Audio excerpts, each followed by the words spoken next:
રાજકોટ જિલ્લાના ઉપલેટા શહેરનો પ્રજાપતિ પરિવાર છેલ્લા 35 વર્ષથી પરંપરાગત રીતે માટીના ગરબાઓ બનાવીને હજારોની સંખ્યામાં ગરબાનું નિર્માણ કરી વેચાણ કરી રહ્યું છે। આ ગરબા થકી નવરાત્રિમાં ધાર્મિક આસ્થા પણ જળવાઈ રહે અને પ્રકૃતિને પણ નુકસાન થતું નથી। રાજકોટ જિલ્લાના ઉપલેટાનો આ પ્રજાપતિ પરિવાર છેલ્લા 35 વર્ષથી માટીકામ કરીને વિવિધ વસ્તુઓનું નિર્માણ કરે છે।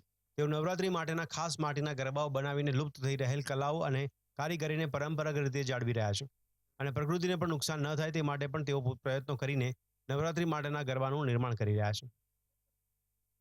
ગરબા માટીના બનાવીએ છીએ, કાચી માટીના ગરબા બનાવીએ છીએ। કાચી માટીના ગરબા ઘર બેઠા જ વિસર્જન થઈ જાય છે।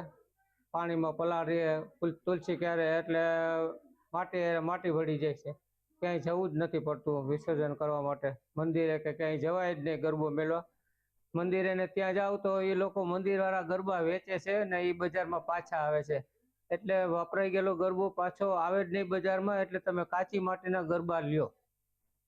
ગરબા તૈયાર કરવા માટે દૈનિક 10 થી 12 કલાક મહેનત કરવી પડે છે। જ્યારે વાદળછાયું કે વરસાદી વાતાવરણ હોય તો ઘણીવાર આ કામમાં વિલંબ પણ થાય છે।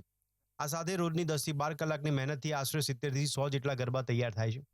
છેલ્લા કેટલાય વર્ષોથી તો ગરબાને આભૂષણથી સુશોભિત કરવામાં આવે છે। આ પરિવાર દ્વારા તૈયાર કરાયેલા ગરબાનું જથ્થાબંધ હોલસેલ અને રિટેલ બજારમાં વેચાણ કરે છે। અને અમે માટી કામ કરી છીએ, ગરબા બનાવી, ગોરા બનાવી, તાવડી બનાવી, બધું અમે બનાવી છીએ। અને ઓછામાં ઓછા અમે ગરબા શ્રાવણ અષાઢ મહિનાથી ચાલુ કરી છીએ તો ભાદરવા મહિના સુધી અમે બનાવી આપી છીએ। બધું કામ માટી કામ કરી દઈએ એટલે અમારા ઘરના કામ કરે। કેટલીક મહિલાઓ આ સાદા ગરબાને સુશોભિત કરવાનું કામ કરે છે અને રોજગારી પણ મેળવે છે। તેમાં આભલા, ટીકી, સિતારા, મોતી સહિતના આભૂષણોથી ગરબાને તૈયાર કરવામાં આવે છે। આ ગરબા ₹25 થી લઈને 1500 સુધીમાં વેચાય છે। મારા પપ્પા 30 થી 35 વર્ષથી માટી કામ કરે છે અને નવરાત્રીમાં ગરબા બનાવે છે। ગરબા અમે કાચી માટીના જ યુઝ કરી છીએ, એટલે કોઈ પ્રાકૃતિક માં કોઈને કાંઈ નુકસાન ન થાય। અને અમે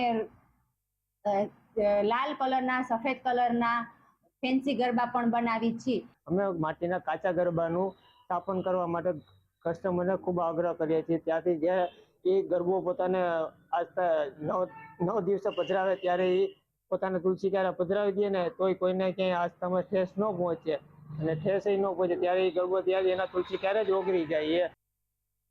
જે રીતે વર્તમાન સમયની અંદર લોકો આધુનિક અને પીઓપીના ગરબાઓનો ઉપયોગ કરી રહ્યા છે તે પ્રકૃતિને નુકસાન કરી રહ્યું છે।